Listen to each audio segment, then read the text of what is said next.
Saat ini kami juga sudah terhubung bersama dengan Kasih Operasi SAR Padang, Bapak Henry. Selamat pagi, Pak Henry.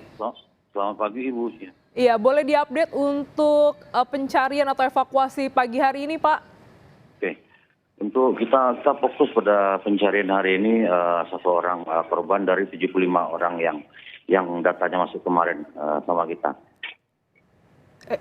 Untuk satu orang ini, apakah titiknya sudah diketahui keberadaannya? Untuk titik keberadaannya kemungkinan ada beberapa tim yang kita arahkan nanti ke daerah tersebut, setidaknya di Tugu Abel, di Taman Deluit dan beberapa tempat lainnya. Oke, boleh diperbaharui Pak, jadi total korban pendaki yang meninggal hingga saat ini berapa jumlahnya? Dari hari pertama tanggal 3 kemarin operasi SAR, untuk korban yang meninggal sudah kita evakuasi ke rumah sakit Mamutra sebanyak 22 orang. 22 orang totalnya. Kemarin itu juga ada penambahan untuk identifikasi, jadi total berapa jenazah yang sudah teridentifikasi, Pak?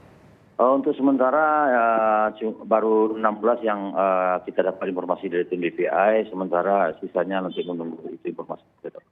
Oke, tadi kami mendapat informasi dari jurnalis Kompas TV di lapangan bahwa ada selisih data dari posko antemortem yang dibuka begitu dengan jumlah pendaki yang sebelumnya dikabarkan hilang atau dicari. Bagaimana tim SAR menyelesaikan ini, Pak?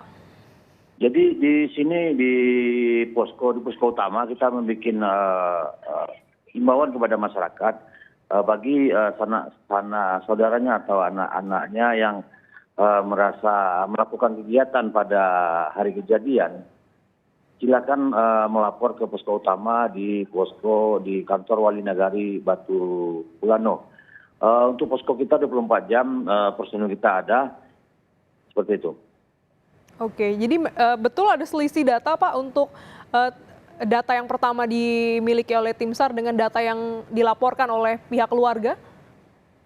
Sementara yang di posko tidak ada, mungkin di rumah sakit ada, tapi kita akan himbauan lagi kepada masyarakat kalau seandainya ada dari pihak keluarga yang merasa kehilangan saudaranya, dipersilakan melapor ke posko kami di posko utama.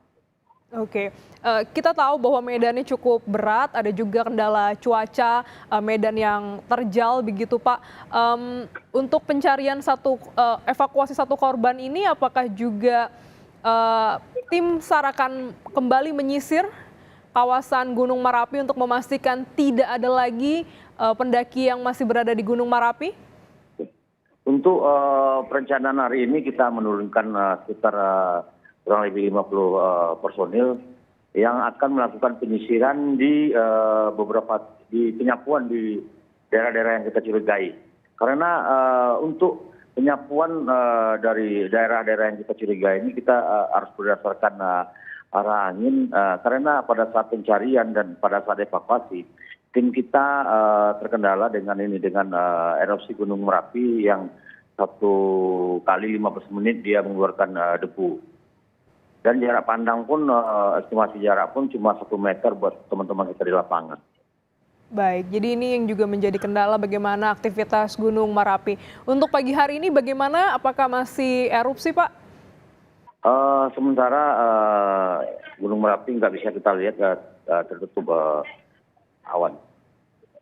Oke, untuk hari ini pemetaannya akan seperti apa Pak untuk strategi penyisiran dan juga evakuasi, identifikasi Pak?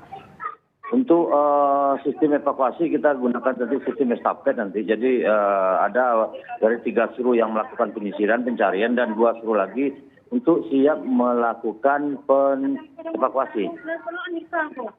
Oke, jadi ada yang menyisir, ada juga yang menjemput untuk bisa segera dibawa ke rumah sakit terdekat begitu ya Pak? Betul, begitu. Oke, bagaimana juga dengan keamanan dan keselamatan para tim SAR gabungan yang hari ini bekerja, Pak? Jadi untuk sementara keberangkatan tim kita lepaskan anggota ini dengan kelengkapan APD-nya masing-masing. Yang pertama harus memakai helm safety, kacamata, sarung tangan, baju pelindung. Jadi keselamatan menjadi yang utama. Betul. Untuk satu korban ini bagaimana kondisinya, Pak? Bagaimana, Bu? Bagaimana untuk kondisinya? Satu orang maksudnya? Satu korban yang akan dievakuasi ini kondisinya dalam kondisi meninggal dunia atau seperti apa? Untuk kondisinya kita belum tahu karena belum ada. Kalau untuk kondisinya kita belum tahu. Yang jelas kita akan melakukan penyisiran di beberapa titik yang kita curigai. Oke, Pak, kalau tadi kan Bapak bilang juga melihat bagaimana arah angin begitu ya untuk melakukan penyisiran. Sebenarnya untuk Gunung Merapi ini bisa masuk dari jalur mana saja, Pak? Apakah hanya dalam satu jalur pendakian atau ada sejumlah jalur pendakian ini menjadi titik penyisiran dari tim SAR gabungan? Untuk pintu masuk ke Gunung Merapi ini cukup banyak, tetapi yang menjadi tolak ukur bagi kita di mana teman-teman yang kita evakuasi ini posisinya banyak di sana. Jadi kita fokuskan dua pintu masuk di sini. Yang pertama di pintu 5 di posko BKSDA dan jalur Trabas.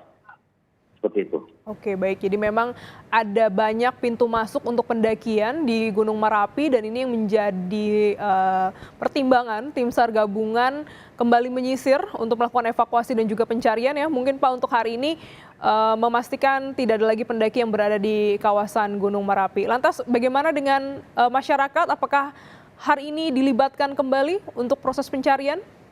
Untuk antusias masyarakat banyak sekali, mereka mau membantu Basarnas terkait pelaksanaan operasi SAR kali ini gitu, Mbak. Oke, baik. Terima kasih Bapak Henry, Kasih Operasi SAR Padang telah bergabung dalam Breaking News Kompas TV.